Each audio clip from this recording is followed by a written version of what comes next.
Hey guys, so I wanted to make a video about this chart that I've made that really kind of helps let you understand music theory a bit easier in kind of one little chart, and it's easy to map out what you kind of want to do. So first I just kind of want to give credit to Nathan Fleet, where I had been using this chart for a long time, where you can see across each one is a diatonic. This is C major, starting from C all the way to B. Then it starts over here, but and then so this is all the 12 diatonics that you could have in the 7 modes anyways. So this helped me a lot for a while, but it didn't go far enough as I wanted to go, because as you can see, if you were in C major and your first chord would be a major chord, it's any major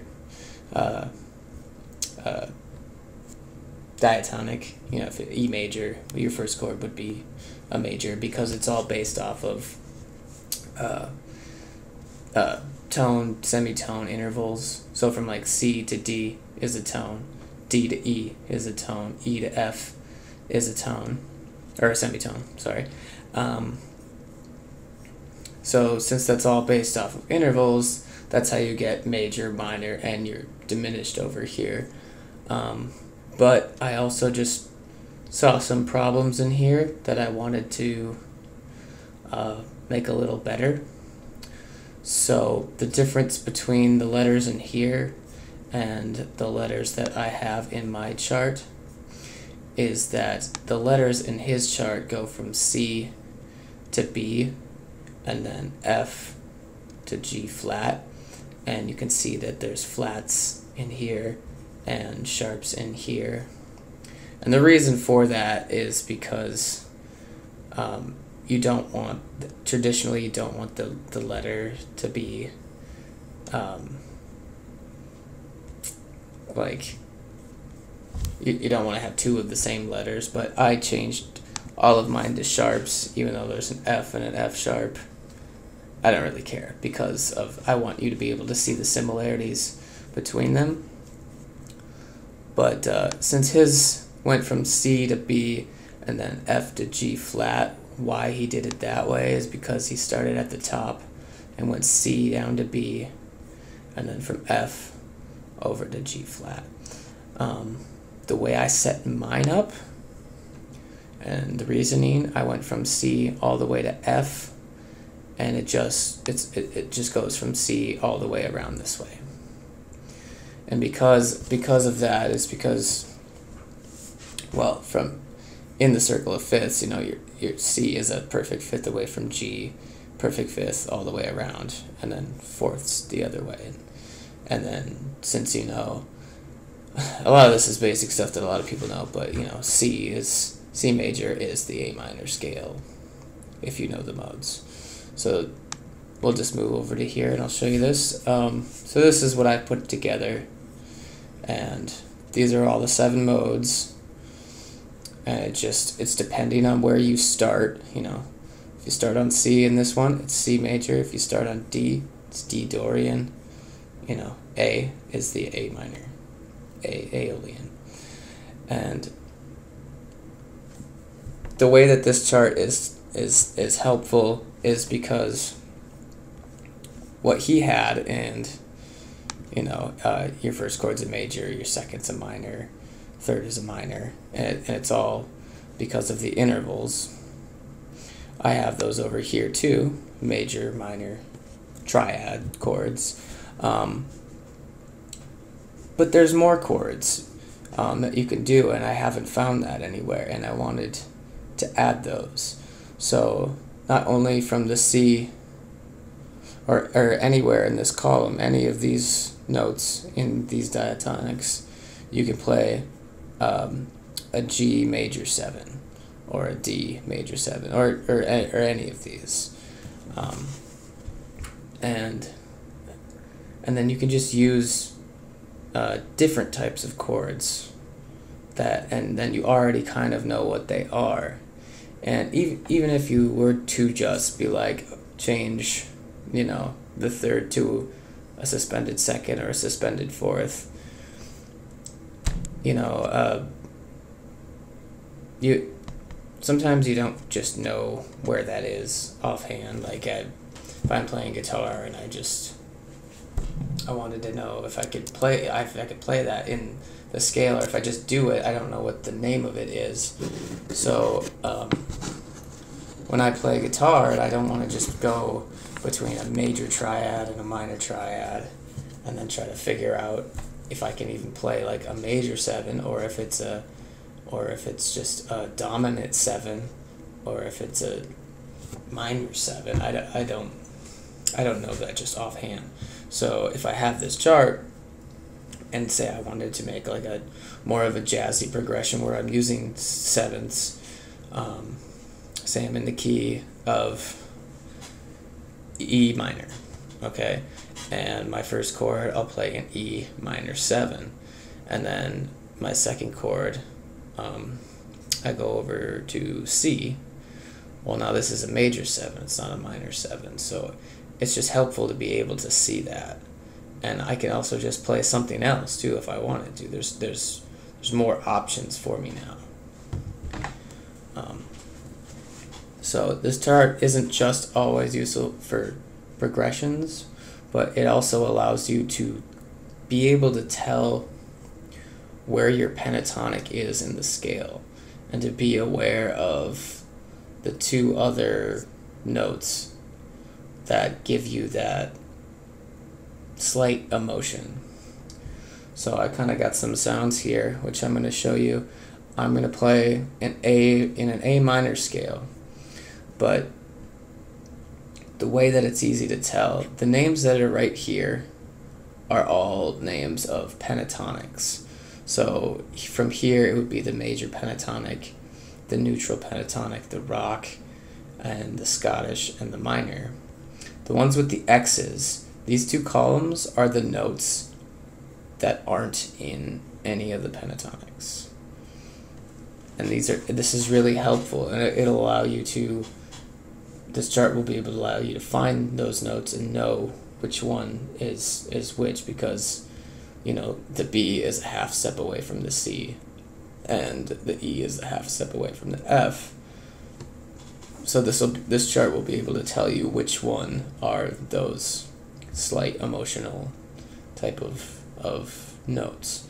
So from A, I'm going to play first just an A minor pentatonic, which would be A, C, D, E, and G. So that sounds like this.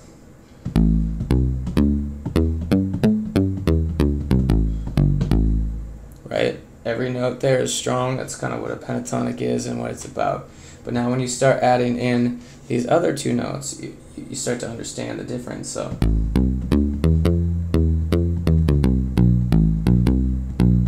has a little bit more of an emotion, but what a lot of people do and don't understand is sometimes they'll just start a phrase or something, or end a phrase just on one of these notes in the Locrian or the Lydian column here, and it doesn't sound good. So you just kind of want to be aware of those. And it's because of that little half step that it gets a little wonky. It's not solid like the pentatonic. Every step is at least it's a step or a step and a half. And those are good for like just solid like dance songs or something you just want to be solid. So taking this chart even further, when I looked into how to change keys in a song, what was helpful from what a couple videos, I forgot his name, but he explained it and why it's good to have this chart in the circle of fifths this way is because the circle of fifths is there because the keys are relative, because from this key to this key, the only difference is an F and the F sharp. Now you just have one new note. And the other 6 notes are all the same in there. And then from here to here is just another 1 note difference. So changing keys can be easy by going to ones that are right next to each other, because you're not jolting people with a lot of new notes and a lot of new harmonies. You're not throwing them into a super different world, and you can just slowly start introducing new notes. Or another thing too, what I've found out was, so if I take between this A and this B, these 3 keys right here, these 3 diatonics, is in between these 3, I know that this B minor pentatonic is in all of them. So the B, the D, the E, the F sharp, and the A are in all of these. So B, D, E, F sharp, and A. Down here, B, D, E, F sharp, and A. So if I can just play this B minor pentatonic over any of these 3 diatonics. So if I wanted to make a chord progression in A major, I can play a B minor pentatonic over it. Or if I wanted to play it in a G major, I can play a B minor pentatonic over it. And what some jazz things that I've learned was you can make progressions. So I could do a G, D, and a C in a G major, and then I could play a B, E, and a D in a B minor. And you get more variations because, between these 2 keys, if you were to play an A in this one and an A in this one, that gives you options to have an A minor and an A major chord, which in some ways people think, sometimes that, let's just throw music theory out the window, because let's just play an F and then we'll go to, or an F major and then just play an F minor.